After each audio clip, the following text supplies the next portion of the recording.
Hello everyone, the Kentucky Patriot here. I want to share something with you this evening that's near and dear to my heart, and it's kind of, I guess it's from my perspective, but I've just fell in love with it, and I've always been around it, and I'll talk to you a little bit about it, and that is a 16 gauge.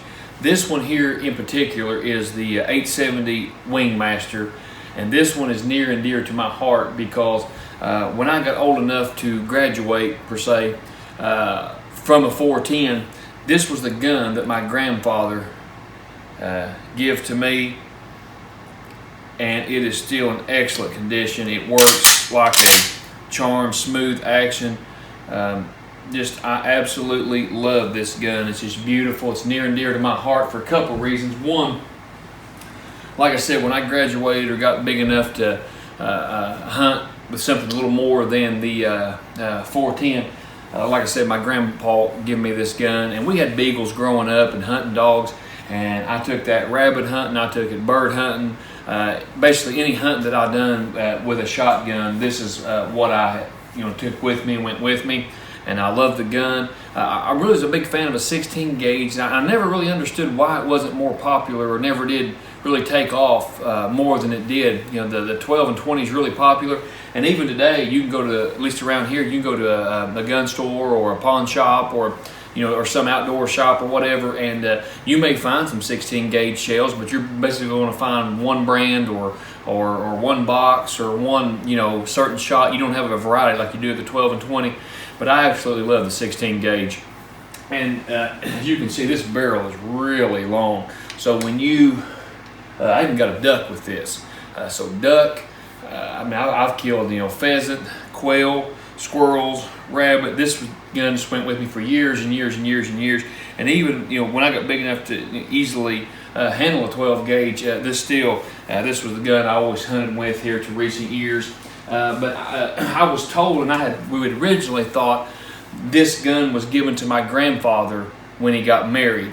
But after we had looked up the serial number on the gun and done some research, this was actually in 1960 is when this gun was made, and that would have been 10 years after he had gotten married to my grandmother. So his father-in-law got this from my grandpa. What we originally thought was a wedding present, we realize now must have been a 10-year wedding anniversary. So I don't know if I misunderstood or the story got misconstrued some way. So this was not a wedding gift to my grandpa from his father-in-law, but it would have been a 10-year anniversary type gift. But anyway, my grandpa's gone now. Of course, my great-grandpa's gone now. So to have this shotgun really means a lot. But the 16 gauge is one of those things that people either have great memories of and they absolutely love them. They tell you all kinds of hunting stories about them and how much they love them and the experiences they had, or they know nothing about them. They're not familiar with them at all.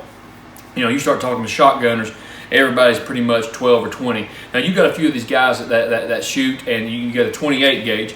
I'm not sure if you're familiar with those, but there's also a 28 gauge, and I know there's a 10 too, but 10's not very popular at all. But if you talk to somebody with a 16 gauge, they either love it, have a lot of fond memories of it, or they don't have really any at all. And I have the best memories with this. Like I said, as a kid, after you get out of a 410, like John is with his 20 gauge, when you kind of go up to something else, you just feel like you're on top of the world. And really, that's what I felt. And I remember getting my first birds with this gun, and we'd take our dogs and go rabbit hunting, and it's just good times and good memories. And it really breaks my heart when people hate the Second Amendment. And I'm not going to get into all of it. I know the Second Amendment's not about hunting.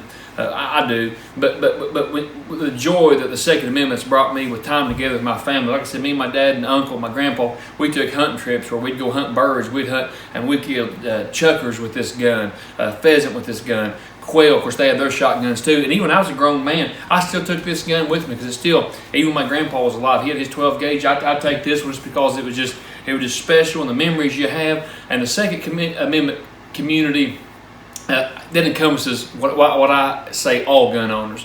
I know sometimes we put them in categories of, they're shotgunners, or they're competition shooters, or they're hunters, or they're tactical guys, or they're, 1911 guys. But really, when you encompass the whole Second Amendment community, I mean, some of my best memories ever has been, meeting you guys at the NRA conventions, going on hunting trips when I was a kid, seeing my boy get his first squirrel, or my boy and girl being with me when we got our first turkey together, and seeing the joy they had, and when maybe your dad or whatever harvesting a deer and making jerky. It's just good times, and you're fishing with the kids and the outdoors, and just the love of nature and good memories like this. A lot of people's missing out on the great outdoors and just memories and times together. And like I said, we had those beagles growing up, taking those dogs hunting. They were a lot of fun, and I just want to share this with you. Like I said, the 16 gauge, it's right in between there if you're not familiar with it, between the 12 and 20.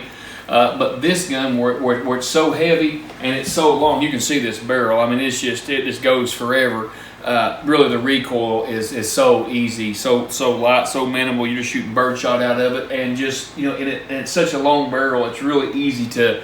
It's not that I was a great shot. It's just you can't hardly miss with this thing. You start cutting down the barrels and different things, but we got a long barrel like this, and you aim out there. I mean, it's now it wouldn't be certainly not my choice for home defense with this barrel. It's be like defending your home with the Mosin Nagant, or Mosin Nagant, depends who you are, but. But as far as hunting and the time we had, and again, the Remington 870 Wingmaster, just a beautiful gun, near and dear to my heart. I appreciate you watching. I just wanted to kind of bring that out and show it to you. I've been wanting to for a long time. I probably should have took it out to the range and done some shooting with it, but it has been an unbelievably cold May. Today I come home from work, and this is the middle of May, and on my way home it was kind of a cold, rainy, and this is the middle of the day at 4 o'clock. It was 47 degrees. So, and I certainly I always take care of my guns, try to. But if I'm out hunting, there's rifles or shotguns that I'll take out in the rain with me or whatever. This is not one of them. Like I said, it's not the monetary value. It's just the sentimental value and just the good times, good memories it brings me. But I just wanted to share that along with you. Let me know, do you have any experience with a 16 gauge? Do you have any hunting experiences with it? At times you'd like to mention in the comments below. Let me know. Let me know what you think about a 16 gauge.